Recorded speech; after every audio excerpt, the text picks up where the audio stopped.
আসলে জীবনটা এমন একদিকে চলে যাচ্ছে না, বুঝাই যাচ্ছে না, বুঝতেই পারতেছি না কি করব। আপনি মানেন আর না মানেন, বর্তমান না রক্তের টানের চাইতে না টাকা টানটা অনেক বেশি। আপনার যদি টাকা না থাকে তাহলে কিন্তু পরিবারের কেউ আপনাকে মূল্য দিবে না। আর যদি টাকা থাকে তাইলে দেখবেন দোকানের সে অপরিচিত লোকটাও না বলবে, স্যার আপনি বসেন, কি খাবেন, চা না কফি? ঠিক বলিনি? একদম সত্যি কথা। হ্যালো এভরিওয়ান, আসসালামু আলাইকুম। সবাই কেমন আছেন? আমি আলহামদুলিল্লাহ ভালো আছি। আচ্ছা, চিংড়ি মাছটা তো মাছ দিয়ে তো সবাই তো লাউ খেয়ে থাকেন, তাই না? চিংড়ি মাছ দিয়ে লাউ সবাই পছন্দ করে। আমি যেমন পছন্দ করি সবাই পছন্দ করে। তবে আমি কিন্তু মসুরির ডাল দিয়ে কিন্তু লাউ অনেক বেশি পছন্দ করে থাকি। মসুরির ডাল তারপর চিংড়ি মাছ। এই দুটা কিন্তু আমি সবসময় রান্না করে থাকি। আর দেখুন আজকে আমি আসলে আরেকটা জিনিস রান্না করব, সেটা হলো বাইল্লা মাছ। বাইল্লা মাছ আপনারা কিভাবে রান্না করেন সেটা আসলে আমি জানি না।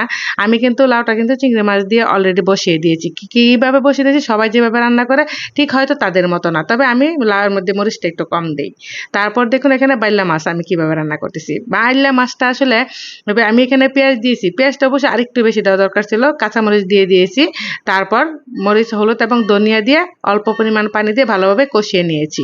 আর এভাবে যদি কষিয়ে রান্না করা হয় না তাহলে আমার মনে হয় ভালো লাগে। বাইল্লা মাছ কিন্তু অনেকে ভেজে রান্না করে, বিশেষ করে আমি আজকে এমন একটা পদ্ধতিতে রান্না করবো। ওই দিন এক আপু দেখলাম এভাবে রান্না করছে, আমার দেখার পর থেকে মনে হয়েছিল যে না, আমি বাইলা মাছটা এভাবে রান্না করে খেয়ে দেখবো তো কেমন লাগে।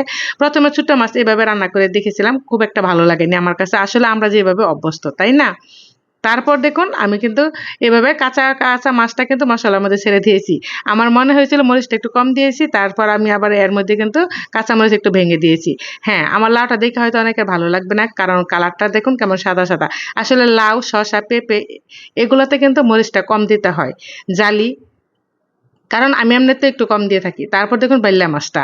এই যে বাইল্লা মাছটা আমি এভাবে করছি, আমি বাইল্লা মাছ সবসময় ভেজে তারপর, শুধু বাইল্লা মাছ না, যেকোনো ছোট মাছ আগে ভেজে তারপর আমি রান্না করি। তাহলে ফ্লেভারটা আমার কাছে অনেকটাই ভালো লাগে, খেতেও ভালো লাগে। তারপর একদম লাস্ট পর্যায়ে ধনেপাতা দিয়ে দিলাম। আচ্ছা, বাইল্লা মাছ আপনারা কিভাবে রান্না করেন প্লিজ আমাকে একটু কমেন্টসে জানাবেন।